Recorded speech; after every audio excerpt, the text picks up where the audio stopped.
What's scarier than being obsessed with romance? Being obsessed with potential partners, also known as having a relationship-first mindset.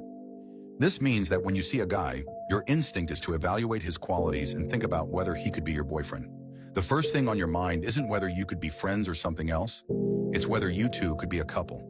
Sometimes when a guy glances at you a couple of times during a conversation, you might start wondering if he's into you. You may even be quietly scoring him in your head, weighing the pros and cons. This mindset is actually a reflection of a patriarchal society's influence on gender roles. When romantic or sexual relationships take priority over all other connections, your thoughts around men narrow down to just two questions. Does he like me? Or how would I rate him? Two people might have many things to talk about, but this mindset traps you. It reinforces gender stereotypes and diminishes you as an individual. For women, your relationship with your father is often the first relationship you form with a man. The father is the first male figure in a girl's life, and this relationship significantly shapes how she views men later on. If the father-daughter relationship is healthy, the daughter tends to find more joy in romantic relationships.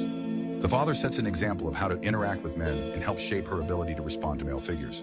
However, if the father was absent or the love from a father was lacking, she may have limited experience engaging deeply with men. This can lead to difficulty managing relationships with the opposite sex or loving someone in a balanced way. There are noticeable differences in how men and women experience this relationship-first mindset.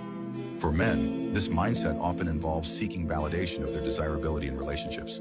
They want women to show interest in them. Since men are typically more logical and less emotionally expressive, they might hint at romantic interest during conversations, like thinking, "She smiled at me. She must be into me."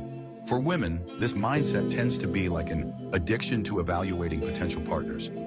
When they meet a man, they automatically start rating him in their minds. Women's emotions tend to be more intense and fluctuating compared to men. They prioritize loyalty over passion and are cautious in relationships to avoid getting hurt. As a result, women often practice evaluating men around them, seeing potential romance as the ultimate outcome of any interaction. As they grow older and gain more life experience, many women begin to realize the importance of having male friends and start questioning this mindset. So how can you break free from this relationship-first mindset? One main reason for this mindset is limited interactions with men outside of romantic contexts. If you've never experienced genuine friendships with men, you might think romance is the only option. To change this, try participating in co-ed activities where romance isn't the goal, like hiking or cycling together. When everyone comes together for a shared interest, interactions are more organic and friendship-focused. Remember, men can be your study partners, work colleagues, or just friends. When interacting with men, avoid assuming romantic potential from the start. Before you engage, remind yourself that you can just be friends or partners in a non-romantic sense. Follow me for daily psychology insights.